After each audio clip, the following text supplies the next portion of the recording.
Hello everyone, yes this is Sovin sir. बहुत बहुत स्वागत है आपका इस बहुत ही खूबसूरत से लेक्चर में। आज हम बात करने वाले हैं चैप्टर नंबर 3 क्लास 12th। उस चैप्टर का बेसिक आज हम डिस्कस करने वाले हैं। तो बेसिक ऑफ आयोनिक इक्विलिब्रिया बहुत इंटरेस्टिंग चैप्टर होता है फिजिकल केमिस्ट्री का और मजेदार कंसेप्ट होने वाले हैं। इसके बेसिक का जानना जरूरी है क्योंकि इसमें जब आप चैप्टर से डील करने जाते हो तो आपको पता नहीं चलता कि यार एग्जैक्टली एसिड क्या है, लेविस थ्योरी क्या होती है, ब्रॉन्शियल थ्योरी क्या होती है, बफर सॉल्यूशन क्या होते हैं। ऐसे बहुत सारे टर्म्स हैं जो आपको परेशान करते हैं। लेकिन अगर आप चैप्टर को अच्छे से करना चाहते हो तो भाई उसके पहले ये बेसिक कर लेना। इसके बाद आपको चैप्टर में पूरा फुल कॉन्फिडेंस रहेगा कि मैं चैप्टर को बड़े अच्छे से कर पाऊंगा। तो चलिए शुरू करते हैं इस चैप्टर के बेसिक को। Basic of ionic equilibria. तो आयोनिक इक्विलिब्रिया के अंदर सबसे पहले एसिड और बेस की हम बात करने वाले हैं। इस एसिड और बेस में अलग अलग थियरी होती है। कहने को तो हम बोलते कि यार ये एसिड और बेस है, लेकिन इसमें अलग अलग लोगों ने अलग अलग अपना प्रेडिक्शन दिया था, अलग अलग थियरी दी थी कि आप एसिड बेस को कैसे आइडेंटिफाई करेंगे। जैसे कि सबसे पहले हम बात करेंगे आरएनएस थियरी। तो अगर मैं आरएनएस की बात करूं,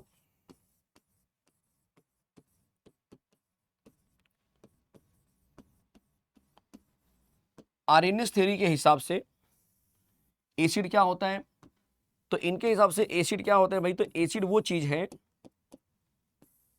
जिसमें H प्लस प्रेजेंट हो, जिसमें हाइड्रोजन प्रेजेंट हो, और किसी भी एक्वस सॉल्यूशन में जब इसको हम डालेंगे तो वो H प्लस रिलीज करेगा। मतलब आप बोल सकते हो कि एसिड वो चीज है जिसमें हाइड्रोजन प्रेजेंट हो। तो आप बोल सकते हो simply the substance which contains hydrogen, the substance which contains hydrogen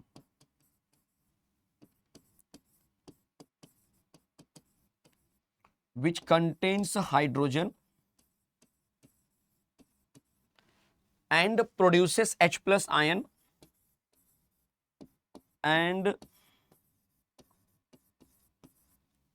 produces H plus ions in aqueous solution।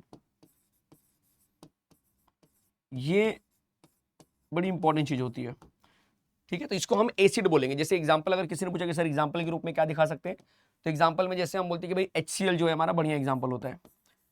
Example में हम HCl लेते हैं कि HCl को जब हम तोड़ते हैं एक्वस सॉल्यूशन में तो वो H प्लस दे देता है मुझे। तो ये हो गया आपके लिए एक प्रॉपर इंफॉर्मेशन कि भाई जब भी आरएनएस थ्योरी के हिसाब से एसिड समझना होगा तो ये इंफॉर्मेशन मुझे मालूम होना चाहिए।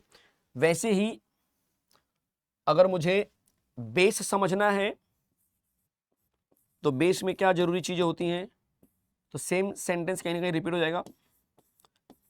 The substance which contains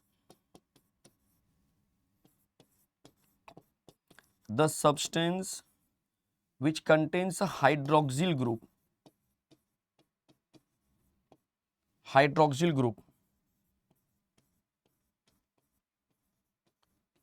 and produces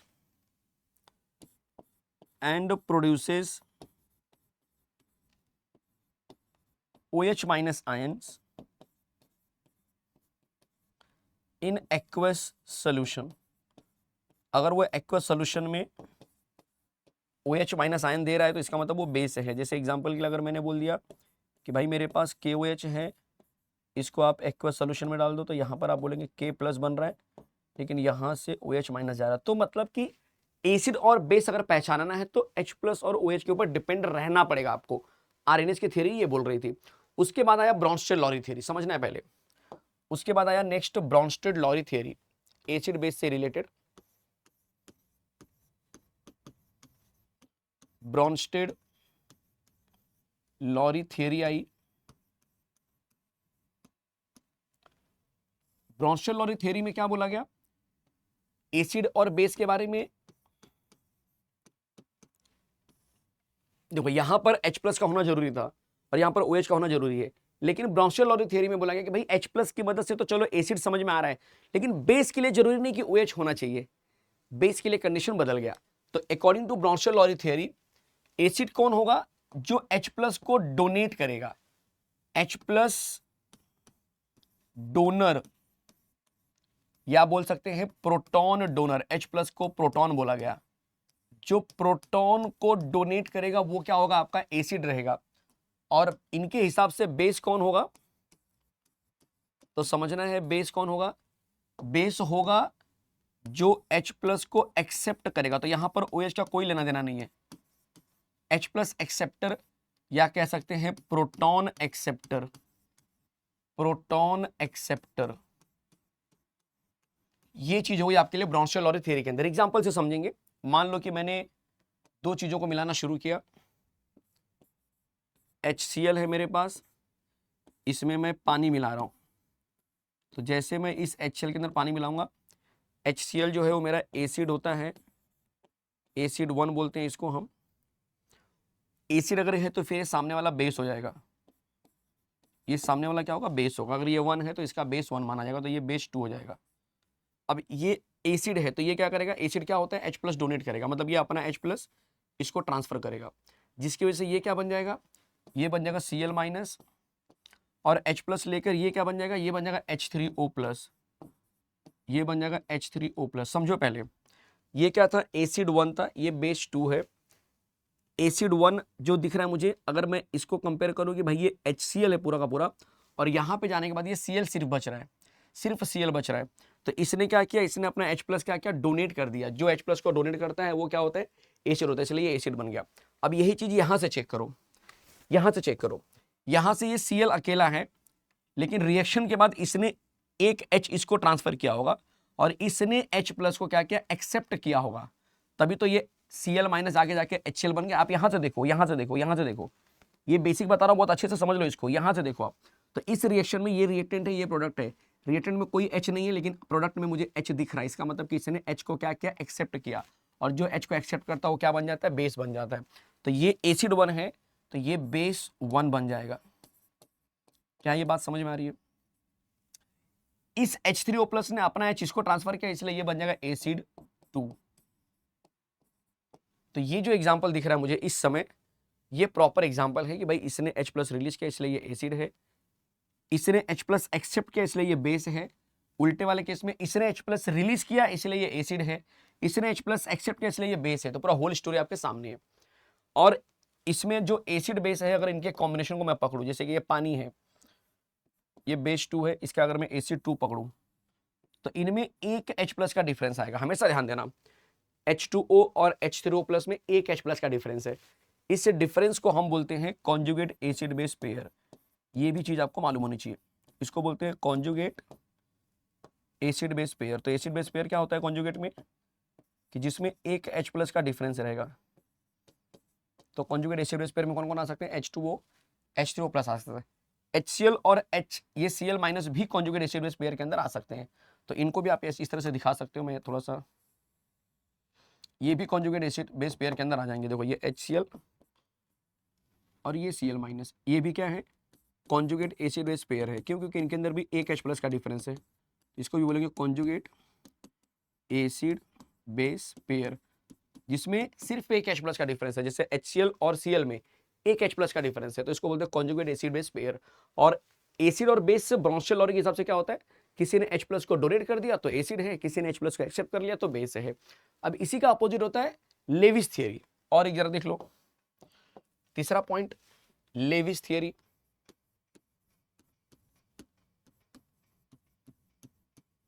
Levi's theory क्या होती है, तो लेविस थियरी में भी एसिड बेस का कंसेप्ट है, ध्यान से समझना है। लेविस थ्योरी में एसिड बेस का कांसेप्ट जो है कि इसमें अपोजिट वर्जन में है। जैसे H प्लस को प्रोटॉन बोलते हैं, प्रोटॉन मतलब पॉजिटिव चार्ज, तो प्रोटॉन डोनर है। ब्राउन-स्टेल-लॉरी क्या बोल रहे हैं कि भाई प्रोटॉन डोनर को मैं एसिड बोलूंगा। समझना पहले, कोई बंदा है जो बोल रहा है कि मैं पॉजिटिव को डोनेट करना चाहता हूं, मतलब पॉजिटिव चार्ज को मैं अपने पास रखना नहीं चाहता हूं, मैं डोनेट करना चाहता हूं, तो वो अपने पास किसको रखना चाहता होगा, सोचो जरा। तो आप बोलेंगे सर अपने पास वो नेगेटिव को रखना चाहता होगा। नेगेटिव मतलब इलेक्ट्रॉन, इसका मतलब वो इलेक्ट्रॉन एक्सेप्टर होगा। क्या ये बात समझ में आ रही है? यही कंसेप्ट जो है कि लेविस ने क्रिएट किया कि भाई एसिड वो लोग होंगे जो इलेक्ट्रॉन एक्सेप्टर होंगे। बोलो ये बात समझ में आई? और बेस वो लोग होंगे, अपोजिट कर दो, अगर इसको देखेंगे तो बेस कौन है, H प्लस एक्सेप्टर, मतलब प्रोटॉन को एक्सेप्ट करते हैं, मतलब प्लस को अपने पास बुलाते हैं, तो नेगेटिव को अपने से दूर भगाते होंगे। इसका मतलब अपोजिट सोचने का, तो इसका मतलब ये इलेक्ट्रॉन डोनर होंगे। इलेक्ट्रॉन डोनर होंगे। और इसके रिस्पेक्ट में जो एग्जांपल निकल कर आया वो भी एकदम सही कि भाई ये NH3 है, इसमें आपने BF3 मिला दिया, तब आप देखेंगे कि ये N के पास लोन पेयर इलेक्ट्रॉन होता है और ये अपना इलेक्ट्रॉन इसको ट्रांसफर करता है। क्यों ट्रांसफर करता है? क्योंकि BF3 को अगर आप ऑब्जर्व करेंगे अच्छे से तो बोरॉन ट्राइफ्लोराइड जो मुझे दिखाई दे रहा है इस समय, देखो ये BF3 है, इसके पास इलेक्ट्रॉन की कमी है। देखो ये बोरॉन है, एक F, 2F और ये तीसरा F। समझ लो पहले कैसे इलेक्ट्रॉन की कमी है। बोरॉन का नंबर होता है टोटल 5, लिखते हैं 2,3, मतलब इसके आउटर मोस्ट में 3 इलेक्ट्रॉन होंगे बोरॉन के पास। तो बोरॉन ने अपना एक इलेक्ट्रॉन यहाँ पर दे दिया, एक यहाँ दे दिया, एक यहाँ दे दिया। F का एक इलेक्ट्रॉन आएगा नो डाउट। क्या बोरॉन के पास कोई और इलेक्ट्रॉन बचा है? नहीं बचा। आउटर मोस्ट में 3 इलेक्ट्रॉन थे, तीनों यूज हो गए। तो टोटल कितना इलेक्ट्रॉन हो रहा है शेयरिंग करने के बाद? सिर्फ 6 इलेक्ट्रॉन हो रहे हैं। बोरॉन के पास टोटल कितने इलेक्ट्रॉन? 6 इलेक्ट्रॉन। जबकि आउटर मोस्ट में टोटल कितना होना चाहिए शेयरिंग करने के बाद? 8 इलेक्ट्रॉन होना चाहिए। तो BF3 के अंदर जो B है उसके पास इलेक्ट्रॉन की कमी है, वो सोच रहा है कि कहीं से इलेक्ट्रॉन मिल जाए तो मेरा काम बन जाए। और यहाँ पर NH3 के पास 2 इलेक्ट्रॉन बचे हैं जो बॉन्ड नहीं बना रहे। तो ये NH3 क्या बोलेगा कि मेरा इलेक्ट्रॉन ले लो, मेरे साथ शेयरिंग करो, पूरा हमेशा के लिए नहीं देगा बल्कि बोलेगा मेरे साथ शेयरिंग करो, आपका भी 8 हो जाए मेरा भी 8 रहे। तो इस तरह से बच्चा आपका एक कंपोनेंट बन जाता है पूरा। तो इलेक्ट्रॉन किसने लिया? BF3 ने लिया। जो इलेक्ट्रॉन लेता है इलेक्ट्रॉन एक्सेप्टर, वो क्या बन जाता है? एसिड बन जाता है। और जो इलेक्ट्रॉन देता है वो क्या बन जाता है? बेस बन जाता है। This is the whole story. यही आपको स्टोरी में समझाना चाह रहा हूं। बोले समझ में आया? तो इलेक्ट्रॉन देने वाला बेस है, लेने वाला एसिड है। ये कंसेप्ट आया था लेविस के हिसाब से। तो लेविस थियरी के हिसाब से इलेक्ट्रॉन जो रिलीज करेगा वो बेस है, जो इलेक्ट्रॉन लेगा वो एसिड है। इलेक्ट्रॉन की जिसके पास कमी होती है वो एसिड होता है, जिसके पास इलेक्ट्रॉन ज्यादा होते हैं वो बेस होते हैं। ये आपका होल कंपाउंड यहाँ पर लेविस थ्योरी का एक्सप्लेनेशन पूरा कंप्लीट हो चुका है। तो उम्मीद कर रहा हूं कि एसिड बेस का जो कंसेप्ट है, जो बेसिक है, वो एकदम अच्छे से दिमाग में सेट हो चुका रहेगा। चलिए थोड़ा सा आगे बढ़ते हैं। इलेक्ट्रोलाइट क्या होता है? बहुत से लोग कंफ्यूज होते हैं, सर इलेक्ट्रोलाइट किसको बोलते हैं? इलेक्ट्रोलाइट का मतलब ही है, अगर आप इलेक्ट्रोलाइट की बात करेंगे, इसका मतलब है कि भाई कहीं ना कहीं ये डिसोशिएट होने वाला है, ये टूटकर आयन बनाएगा। इलेक्ट्रोलाइट का मतलब है, आप ऐसे समझ लो, द सब्सटेंस, इसके अलग अलग डेफिनेशन अलग अलग जगह पे आते हैं, मैं बेसिक के हिसाब से समझा रहा हूं। The substance which produces ion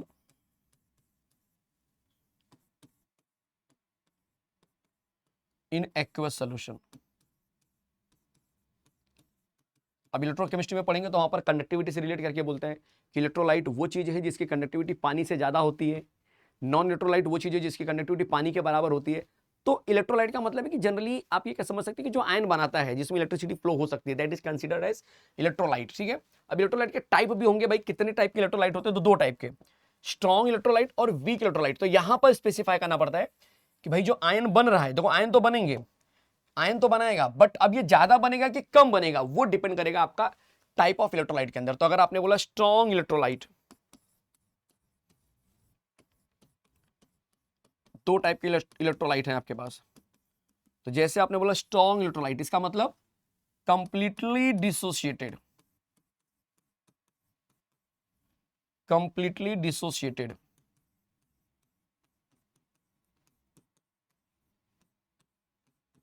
into ions. ये समझ लो सिंपल लैंग्वेज में, पूरा का पूरा टूट जाएगा। और आपने बोला वीक इलेक्ट्रोलाइट,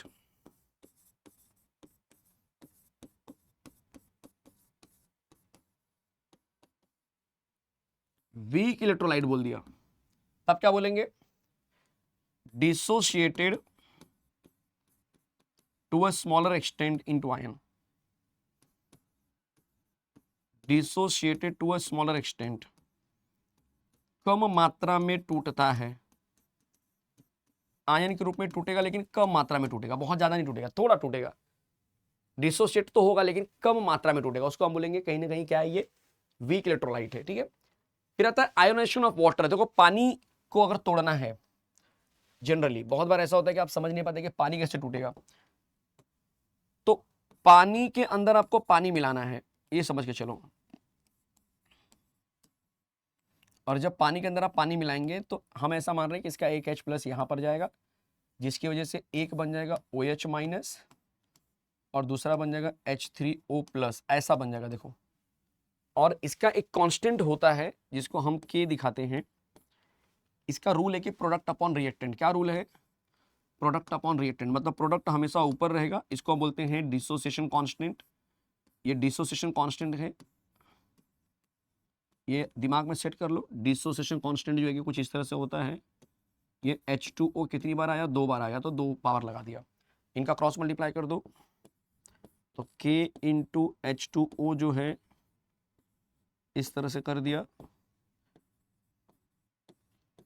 ये इस तरह से दिख रहे हैं आपको। अब हमें पता है कि H2O जो होता है लॉजिकली पानी को पानी में मिलाने पर बहुत ज़्यादा रिएक्शन नहीं होगा। हम ऐसे बोल रहे हैं कि थोड़ा रिएक्शन होता होगा, बट रियलिटी है कि majority of water will remain as it is, मतलब एक कांस्टेंट के रूप में ही रहेगा। तो ये खुद एक कांस्टेंट है। तो K को जब मैं एक नए कांस्टेंट से रिप्लेस करूंगा तब हमको एक नया रिप्लेसमेंट आ जाएगा इस तरह से।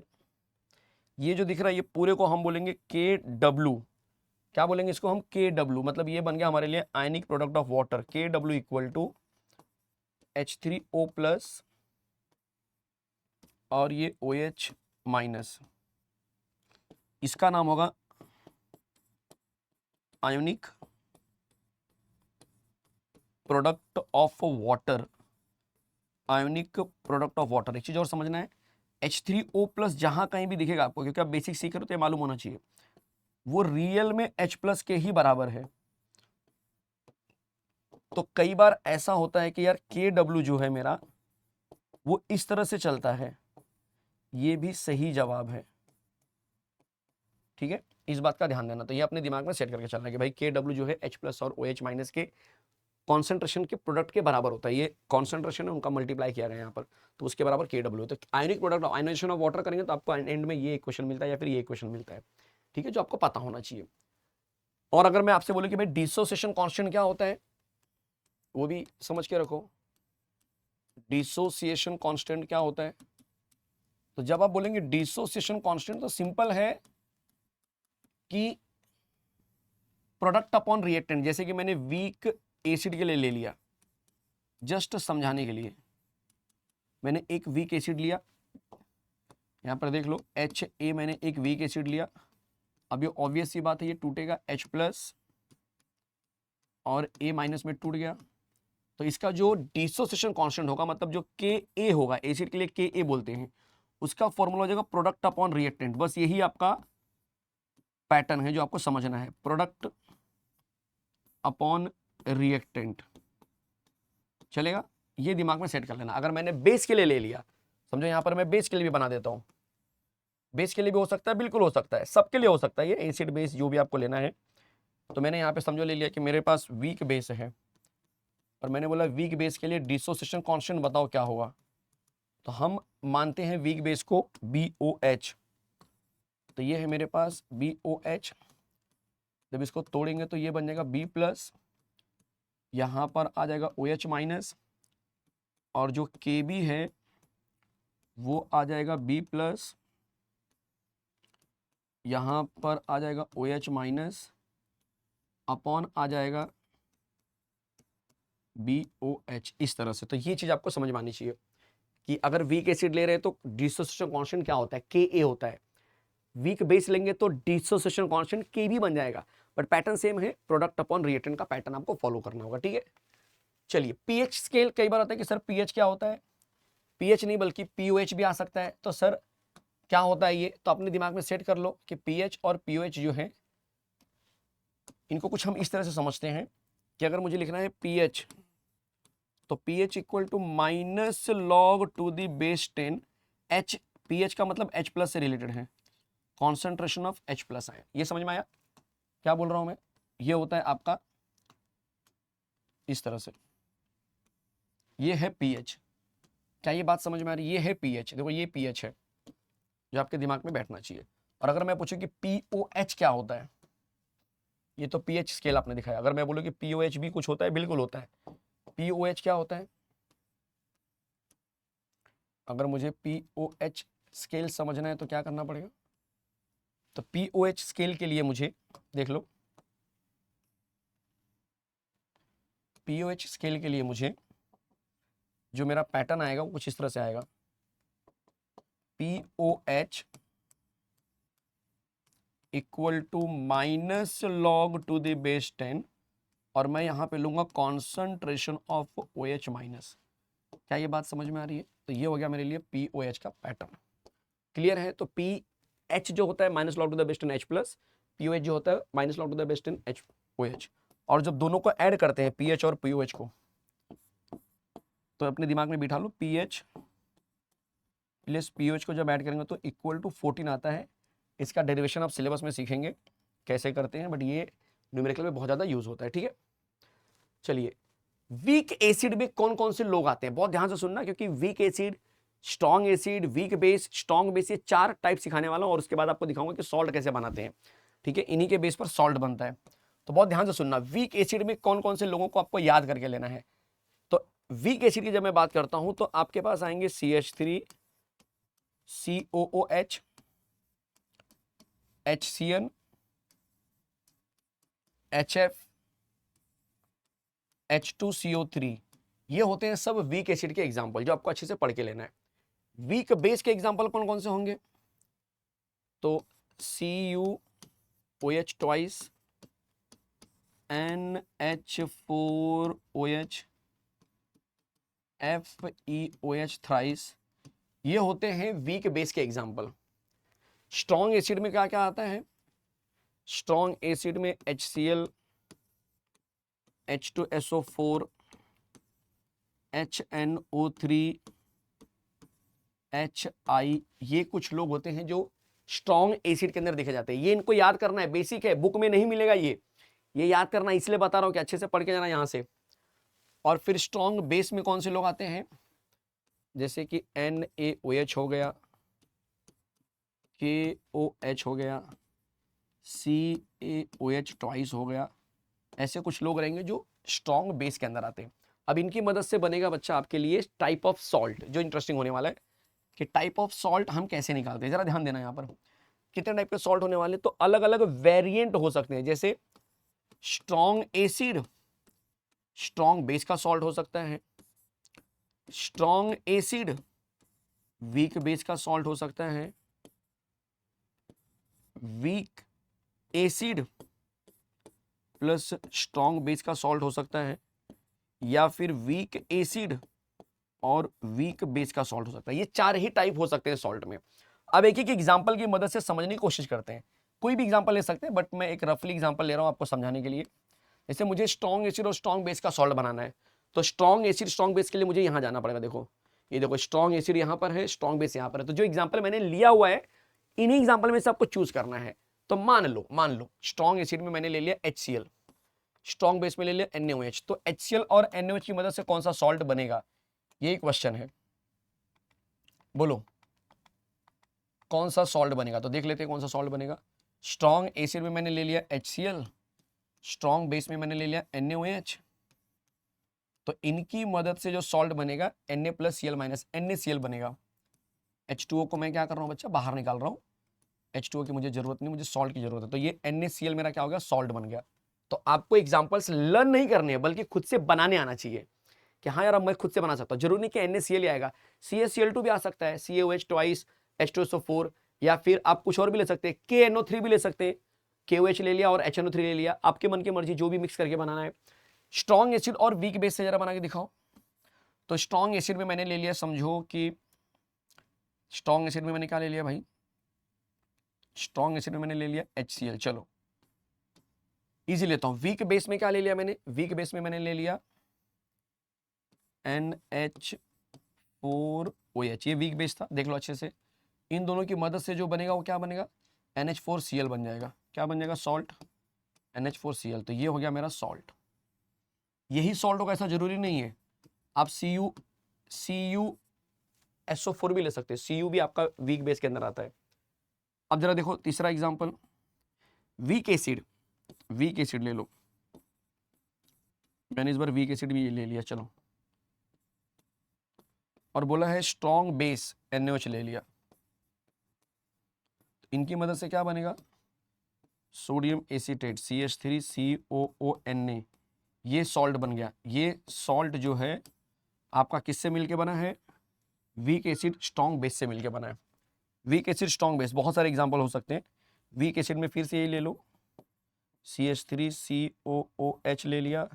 वीक बेस में मैंने ले लिया NH4OH, दिखाई दे रहा है NH4OH NH, और जब इन दोनों को मैं ऐड करूंगा तो मेरे पास आंसर जो बनेगा CH3COO NH4, पानी जो है कि यहां से बाहर जाएगा। कोई कंफ्यूजन? ये एग्जांपल जो मैं दे रहा हूं जरूरी नहीं कि ये सेम एग्जांपल लेना है, बट एक पैटर्न समझ में आ गया कि यार हमको जो सर ने पीछे दिखाया सारे salt, acid, strong base, strong acid, उनमें से आप कुछ भी कॉम्बिनेशन का बना सकते हो अपने रिक्वायरमेंट के हिसाब से। सीटी में भी बहुत काम आता है। ठीक है, चलिए बफर सॉल्यूशन क्या होता है? बफर सॉल्यूशन, तो बफर सॉल्यूशन एक ऐसा सॉल्यूशन है जो एसिड या बेस के अंदर जो ड्रास्टिक चेंज होता है, या फिर बोल सकते हैं पीएच के अंदर जो ड्रास्टिक चेंज होता है उसको रोक देता है। आप ऐसे समझो कि मेरे पास एक कंटेनर है, उस कंटेनर के अंदर कोई तो सॉल्यूशन भरा गया है और इसका पीएच जो है 2 है। फिलहाल इसका पीएच कितना है? 2 है। कंसेप्ट समझेंगे तो आपको इजी लगेगा। और अब आपने क्या किया, बाहर से एक स्ट्रॉन्ग बेस डाल दिया। जब आपने इसका स्ट्रॉन्ग बेस डाला तो बेस क्या करता है? पीएच को बढ़ाता है। तो बेस डालने के बाद अब इसका पीएच जब मैं चेक करूंगा तो इसका पीएच आ गया 10। क्यों 10 आ गया? क्योंकि भाई आपने बेस डाल दिया तो पीएच बढ़ गया। ये पहला सिचुएशन है। अब लेते हैं सेकंड सिचुएशन कि अब ये क्या है? कंटेनर है जिसके अंदर एक हमने क्या किया है? सॉल्यूशन लिया है जिसका पीएच कितना है? 2 है। जो आपको बताया था मैंने कि इसका पीएच 2 है और मुझे एक स्ट्रॉन्ग बेस डालना है अंदर। पर स्ट्रॉन्ग बेस डालने से पहले मुझे बोला गया कि कुछ एक केमिकल डाल दो जिसका नाम है बफर सॉल्यूशन। क्या डाला गया? बफर सॉल्यूशन मैंने डाल दिया यहां पर। बफर सॉल्यूशन डालने के बाद अब मैं इसके अंदर स्ट्रॉन्ग बेस डाल रहा हूं। स्ट्रॉन्ग बेस डालने के बाद भी इसका पीएच क्या हुआ बच्चा? चेंज होना चाहिए, लेकिन चेंज नहीं हुआ। अभी भी ये 2 का 2 है, जबकि पिछली बार क्या हुआ था? पीएच 10 बन गया था, क्योंकि स्ट्रॉन्ग बेस क्या करेगा? उसको बढ़ा देगा पीएच को। बट ये बफर सॉल्यूशन की वजह से पीएच बढ़ा नहीं। तो बफर सॉल्यूशन एक ऐसा केमिकल है जो पीएच में होने वाले ड्रास्टिक चेंज को क्या करता है? रोक देता है। आप सिंपल लैंग्वेज में कह सकते हैं a solution which resist solution which resist the drastic change in pH। drastic change in pH खत्म। drastic change in pH आया समझ में? pH में ड्रास्टिक चेंज होने को जो रोक देता है सॉल्यूशन, उसी को हम बोलेंगे बफर सॉल्यूशन। इजी है बफर सॉल्यूशन, जो कि 2 तरह का होता है, एसिडिक और बेसिक होता है। सिलेबस में आप सीखेंगे बाय डिफॉल्ट। अब आते हैं solubility product. Solubility product last concept कह सकते हैं। सॉल्युबिलिटी प्रोडक्ट क्या होता है? कई बार ऐसा होता है कि सॉल्युबिलिटी प्रोडक्ट है क्या, समझने में दिक्कत आती है, तो बहुत इजी वे में समझो आप। सॉल्युबिलिटी प्रोडक्ट जो है उसको हम दिखाते हैं KSP से, सॉल्युबिलिटी प्रोडक्ट। इसको किससे दिखाते हैं? KSP। ठीक है, ये सॉल्युबिलिटी प्रोडक्ट है। और ये बोल रहा है कि भाई अगर मेरे पास कोई सॉल्ट है, जैसे कि मान लो कि BXAY एक सॉल्ट है, जब इसको मैं तोड़ूंगा तो BY प्लस बन गया और A जो है X माइनस बन जाएगा। ये BX टाइम है और ये Y टाइम है। फिर से देखो मैंने क्या किया, BXAY आपको पता है क्रॉस मल्टीप्लाई वाला हिसाब किताब है। B जो है Y प्लस है, B क्या है? Y प्लस है। कितनी बार है? X टाइम है। और A जो है X माइनस है, कितनी बार है? Y टाइम है। ऐसे समझो आप। ठीक है, तो इनका जो KSP होता है, इन्होंने बोला कि KSP जो होता है उनके जो आयन है ना, उन्हीं के कॉन्सेंट्रेशन, ये जो आयन है ना उसका कॉन्सेंट्रेशन के रूप में ले लो इसको। इस तरह से देखो, ये कॉन्सेंट्रेशन के रूप में ले लिया और ये जो है ना आपका पावर बन जाएगा, ये पावर चला गया। फिर प्रोडक्ट ले लो AX माइनस, तो इनके प्रोडक्ट के बराबर होता है। देखो KSP का फॉर्मूला क्या होगा कि जो भी आयन बना हुआ है उस आयन का कॉन्सेंट्रेशन लेना है विद रिस्पेक्ट टू कि भाई जो कोएफिशिएंट उसको पावर में लगाना होगा, उनके प्रोडक्ट के कहीं ना कहीं ये बराबर होता है, मतलब उनके आयन का जो प्रोडक्ट बनेगा उनके कॉन्सेंट्रेशन के ये बराबर होने वाला है। केएसपी का एक ये फॉर्मूला होता है। दूसरा फॉर्मूला होता है डेरिवेशन में, आप देखेंगे कि भाई जो भी कोएफिशिएंट आया हुआ है, जो भी कोएफिशिएंट है, जैसे यहाँ पर एक्स और वाई देख रहे हैं, तो ये भाई साहब बोल रहे हैं कि केएसपी जो होता है वो एक्स का पावर एक्स हो जाता है, वाई का पावर वाई हो जाता है, और सॉल्युबिलिटी जो होती है वो उसके ऊपर एक्स प्लस वाई का फॉर्मूला लग जाता है। ये उस चैप्टर के डेरिवेशन में सीखेंगे आप, ये चैप्टर जो पढ़ेंगे जब आप डिटेल में, तो डेरिवेशन में आप देखेंगे कि भाई केएसपी क्या है, एक्स का पावर एक्स, वाई का पावर वाई, और सॉल्युबिलिटी जो होती है वो एक्स प्लस वाई के सम के बराबर होगी। तो ये पूरा फॉर्मूला है। तो अगर आप एग्जाम्पल के रूप में ऐसे समझ सकते हैं कि अगर मुझे कहीं पर एग्जाम्पल दे दिया है, जो फेमस एग्जाम्पल होता है कि भाई PbI2 दे दिया है और मुझे बोला है कि उसका केएसपी निकालो, ठीक है, एक्स वाई सॉल्युबिलिटी के रूप में, तो इसको जो ये दिख रहा है ना आपको पीबी का वैल्यू कितना है, कुछ नहीं है, कुछ नहीं, मतलब एक्स है, एक्स कितना है 1 है, और ये कितना है 2 है, तो ये वाई कितना हो गया 2 हो गया। क्या ये बात समझ में आ रही है सबको अच्छे से? दो चीज समझ में आई, PbI2 के अंदर PB1 है, मतलब ये x1 हो गया, और I2 है, मतलब y मेरा 2 हो गया। अब इस फॉर्मूले को मैं ऊपर वाले में डाल दूंगा कि भाई KSP किसके बराबर है, तो हम बोलेंगे KSP x का पावर x है, y का पावर y है, s का पावर x प्लस y है। अब ये पुटअप कर दो, 1 का पावर 1, 2 का पावर 2, s का पावर 1 प्लस 2, कितना आंसर आ गया 4, 2 दूनी 4, s का पावर 3। तो ये हमारा हो गया KSP का फॉर्मूला या KSP का फाइनल आंसर। इस तरह से आप अपने सिलेबस में जो है आगे दिखेंगे।